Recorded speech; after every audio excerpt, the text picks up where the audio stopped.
Boa noite a todos. Bem-vindos a essa casa. É importante a presença de toda a população. Bem-vindos secretários, diretores, população. Vereador, só um minuto. Por favor, é horário do vereador se pronunciar. Por gentileza. Ok, mas por gentileza, deixa o vereador pronunciar. Vamos seguir, pessoal. O importante é a gente ter consciência de que a manifestação popular ela é importante demais. E a democracia também é importante, não é? Parece até uma perseguição. Eu fico triste quando a minha fala novamente pode ser prejudicada. Então, vamos trabalhar com calma aqui. Quero só lembrar, completar a informação do projeto aprovado nessa casa, projeto 54. Importantíssimo a gente valorizar também os profissionais das ONGs, os profissionais das OCIPs, os profissionais que participam do Conselho Municipal de Saúde, os funcionários públicos, que com tanta maestria, é a palavra certa, com tanta dedicação, junto com as famílias voluntárias, conseguem, de fato, fazer uma manifestação como ocorreu agora no final de agosto, que foi a 14ª Semana da Pessoa com Deficiência. Então, todos os assuntos são importantes para a população. Eu não consigo enxergar que um assunto particular é mais importante que um assunto coletivo. Esse é o único momento que a gente não pode perder essa direção, não é? Eu quero começar a minha fala dando os parabéns também para a FEAVIM, que é o mesmo assunto, né? Se a gente vê tanta dificuldade hoje no setor privado, quando a gente pensa aí, a gente escuta a questão da crise. E aqui eu quero completar, eu ouvi também algumas frases, democraticamente eu aceito, mas faço questão de deixar minha opinião também. Isso aí a gente chama na política, e eu tenho uma experiência política há muito tempo, política partidária há menos tempo, mas lá nos meus tempos de Universidade Federal de São Carlos, a gente ia lá nos almoços, e lá no almoço a gente escutava o desvio de foco, o sombrear o assunto. Então precisa ficar claro qual é o assunto principal na cidade. A gente está falando da dificuldade na saúde, a gente está falando da dificuldade do transporte. Então eu quero começar dando os parabéns para a FEAVIM, da Festa das Nações, esse final de semana, que com tanta capacidade os voluntários participaram e fizeram a festa acontecer. Não da maneira que nós esperávamos, até porque teve um pouco de chuva ali, teve uma participação menor do que a gente esperava, fica aí uma lição aprendida. Eu vejo que o Parque Municipal tem feito vários eventos. De repente, a gente planejar com antecedência para que os eventos não conflitam, acho que é a palavra certa, não é? Porque cada vez que uma entidade consegue se manifestar, juntar os voluntários para movimentar a sociedade e tentar arrecadar uma verba a mais, é louvável, não é? Falar um pouquinho da questão do transporte universitário. E aqui a minha solidariedade, primeiro, aos familiares dos alunos, sejam eles os estudantes de nível universitário, de nível técnico, do ensino básico, do ensino fundamental. Me preocupa muito quando a gente corta o diálogo ou nem inicia o diálogo. E muitas vezes nós estamos sendo taxados aqui por uma política velha, um discurso velho. E eu estou muito contente, muito contente. Eu estava de voluntário lá na FEAVIM, e aí eu ia trabalhar no caixa, é uma responsabilidade, né? Eu tenho uma experiência já com a comunidade. E chegou na hora, a moça falou assim, você pode trocar comigo? Porque eu não queria ficar na barraca do shopping. Eu fiquei com o maior prazer, troquei com ela. Rapidamente eu tive a oportunidade, tinha muita gente de cargos de secretário lá também, sendo bem justo. Pessoas do bem, a prefeitura tem muita gente do bem. O que a gente está cobrando aqui é uma postura digna, uma política nova. Quer enganar a população, gente? Ah, mas vocês são sensacionalistas. Quem tem filho na rede pública, eu tenho filha na rede pública, e recebeu um recado no caderno da criança, dizendo que vai mudar o método de transporte escolar. Fala para mim se esse é o melhor método. E não quer que a gente reclame, não quer que a gente seja a voz da população. Não conversa com os pais, não conversa com o pessoal das vans, não conversa com os próprios professores. As pessoas estão conhecendo, já sabem da minha preocupação. Eu não vi nenhum parente lá dizendo, olha, você tem uma filha com síndrome de Down, e se por acaso você usa o transporte, você vai receber um subsídio. Não teve essa conversa. Foi um aviso no caderno da criança. Fala para mim se isso é coerência, isso é gestão moderna, ou eu estou enganado? para a gente pensar mesmo. Vai esperar chegar no final do ano para causar o mal-estar, aí como a gente já está vendo, porque as pessoas, elas vivem em função de uma necessidade. Tomar muito cuidado com o desvio de foco. Sabe qual que é a nossa maior função? De todos nós que estamos aqui, de vocês que estão de parabéns mesmo. É louvável, é importante o debate, é importante que as ideias sejam contrárias. A história já mostrou que quando a ideia é única, é porque é o coronelismo ou porque é qualquer outro tipo de imposição. E a resposta é particular, cada um que tem que fazer essa análise. Eu estou sendo marionetizado ou não? Eu tenho minha opinião. Eu tenho, de fato, uma consciência do que está acontecendo. Então, a nossa função aqui é muito simples. A gente fazer com que as pessoas se envolvam. Nós podemos aqui, como oposição, estar enganados no nosso discurso. Eu quero crer que não, por um simples motivo. Quando a gente fala, a gente é taxado de oportunista, etc, etc. Está aqui, ó, relatório da primeira Promotoria de Justiça, 9 de outubro de 2017. Se alguém duvidou do que a gente estava falando, abre aspas, ofício 134 de 2017.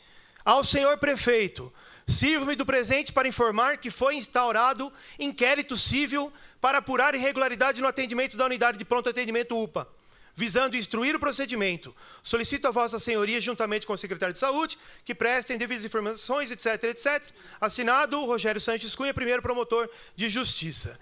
E aqui, se alguém ainda não tem clareza, eu vou falar pela minha vereança, pelo meu trabalho. Se alguém não está entendendo o que a gente está falando, e aí, pejorativamente, vou fazer questão mesmo. Até porque a gente precisa cutucar as pessoas para que elas saiam da sua sensação de segurança, é a palavra certa. Se a gente não incomodar, se a gente não fizer a nossa voz para que as pessoas tenham clareza, se alguém não está entendendo, a gente desenha, literalmente. Porque a gente está falando de coisa séria, a gente está falando de saúde. Você acha que aqui eu estou contente de vir aqui? Eu estudei muito, eu trabalhei muito, eu consigo pagar plano de saúde para os meus filhos. Com nenhum orgulho disso, porque é obrigação dessa cidade. E aqui abre um parênteses, não é? O pessoal gosta muito de falar em gerúndio aqui. Não tem sujeito a frase. Vou usar o mesmo método, até porque não sou advogado, preciso da ajuda, para que, de fato, a gente não se perca nos processos. Eu acho que tem uma informação errada aí. Até porque, quem foi que deixou o mamógrafo fechado foi a administração que fechou a Santa Casa. Ou eu estou enganado? E é a própria administração que agora, com outros membros, mas que fechou a Santa Casa. Que eu não era vereador na época, mas é só ver na rede social. Eu fui lá claramente, por uma questão, e ainda, abre um parênteses, escrevi e vou repetir as mesmas palavras que eu falei. Tem muita gente que gosta de usar o nome do Monsenhor Favorino. Muita gente. Mas eu queria ver se tivesse coragem de, na frente do Monsenhor Favorino, fechar a Santa Casa como foi fechada. E aí vem como salvador da pátria. Não fez mais que obrigação abrir a Santa Casa. Não é mais que obrigação cuidar do hospital. Então, lembra que eu falei agora de pouco, que a nossa função é levar informação para as pessoas? Precisa ficar muito claro que nós não somos contra a Santa Casa. Eu moro aqui em Vinhedo já, 43 anos.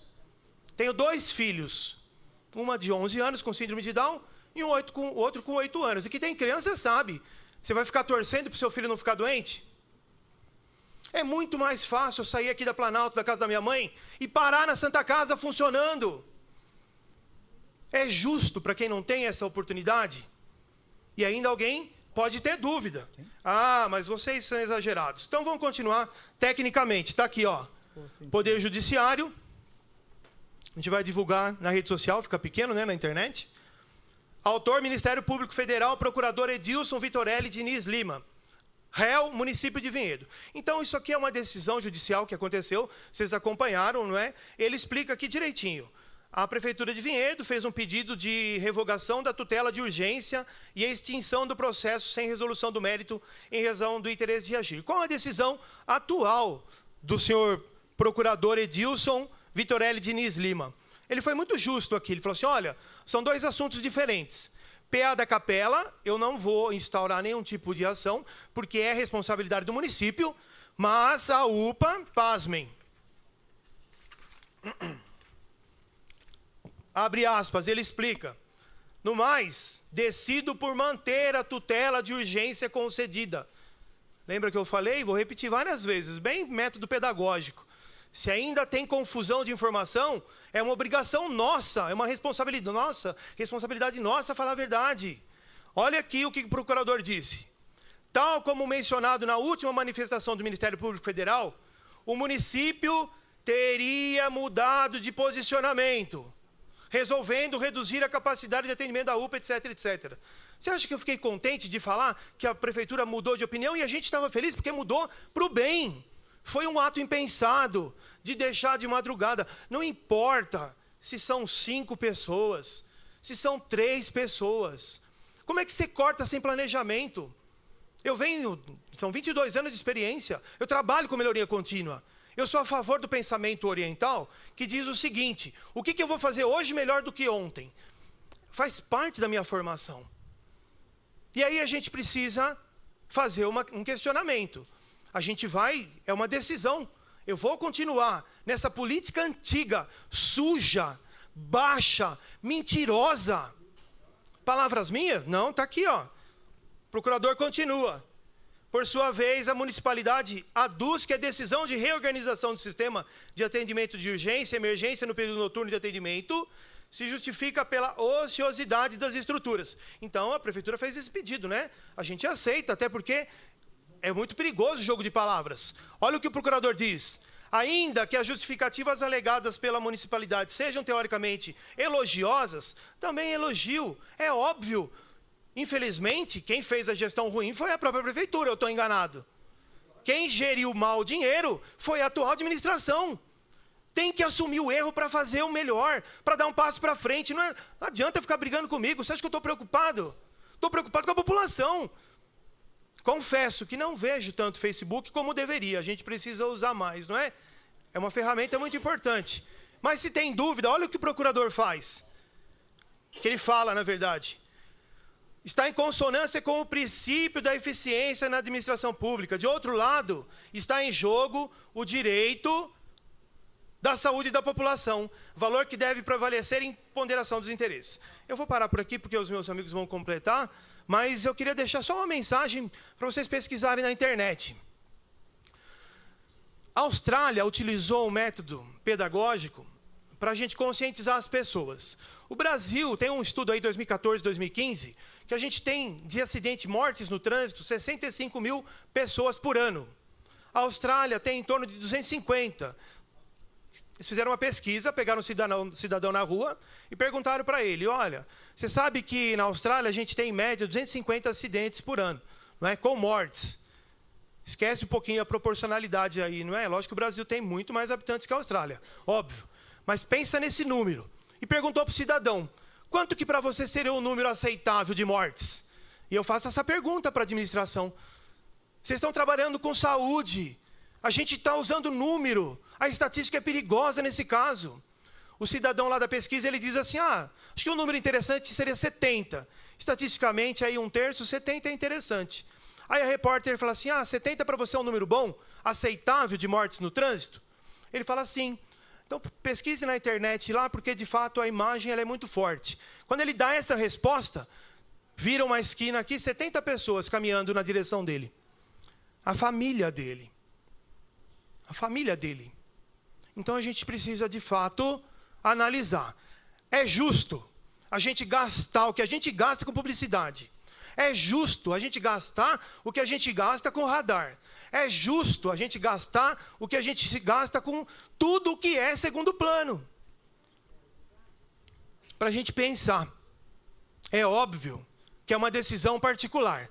E enquanto eu tiver voz, enquanto eu puder defender a população, pode ficar bravo, pode ficar nervosinho, pode ameaçar também, não é? Porque é muito triste, é muito triste. A gente tem uma oportunidade muito grande de trazer a cidade para o que ela era, não é? Então, para que a gente não esqueça, não adianta tentar forçar a barra, não. Está aqui a lei. Se alguém tem dúvida, só buscar informação ali com o procurador. Então, fiquem com Deus. Uma boa noite a todos.